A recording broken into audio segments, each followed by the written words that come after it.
ഇന്ന് നമ്മൾ ചെയ്യാൻ പോകുന്നത് നമ്മുടെ വീട്ടിൽ വളരെ പഴുത്ത ബനാനയ്ക്ക് ഇരിക്കുന്നുണ്ടാവില്ലേ, ആ പഴമൊക്കെ വെച്ചിട്ട് നമ്മൾ ഒരു പക്കോടയുടെ റെസിപ്പിയാണ് ചെയ്തെടുക്കാൻ പോകുന്നത്. അത് നമ്മൾ ഈ ബനാനസ് ഒക്കെ നല്ലോണം സ്മാഷ് ചെയ്തെടുക്കണം കേട്ടോ. നമ്മൾ നല്ലോണം സ്മാഷ് ചെയ്തെടുത്തിട്ടുണ്ട് കേട്ടോ. ഇനി നമ്മൾ ഇതിലേക്ക് ആഡ് ചെയ്യാൻ പോകുന്നത് 2 ചെറിയ സവാളയാണ്, അതുപോലെ 2 ചെറിയ തക്കാളിയാണ് ആഡ് ചെയ്തിട്ടുള്ളത്. നമ്മളിപ്പോൾ 4 പഴുത്ത പഴം എടുത്തിട്ടുണ്ട്. നിങ്ങൾ എടുക്കുന്ന പഴത്തിനനുസരിച്ച് നിങ്ങൾക്ക് ആഡ് ചെയ്യാവുന്നതാണ്.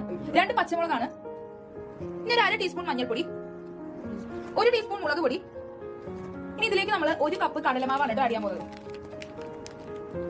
ഇനി നമ്മൾ ഇതിലേക്ക് ഒരു 1/2 കപ്പ് അരിപ്പൊടിയാണ് ആഡ് ചെയ്യുന്നത്. ആവശ്യത്തിന് ഉപ്പും ഇതിൽ നമ്മൾ ആഡ് ചെയ്യുന്നുണ്ട്. എന്നിട്ട് ഈ ചേരുവകളെല്ലാം കൈ വെച്ച് നല്ലപോലെ മിക്സ് ചെയ്തെടുക്കുക. അപ്പൊ ഈ ഒരു കൺസിസ്റ്റൻസിലാണ് നമുക്ക് കിട്ടേണ്ടത്. അപ്പൊ നമ്മളൊരു പാനിൽ ഇവിടെ എണ്ണ ചൂടാവാൻ വെച്ചിട്ടുണ്ട്. ചൂടായതിനു ശേഷം നമുക്ക് കുറച്ചായിട്ട് ഈ പക്കോടയുടെ ബാറ്റർ നമുക്ക് ഇതിലേക്ക് ഇട്ട് കൊടുക്കാം.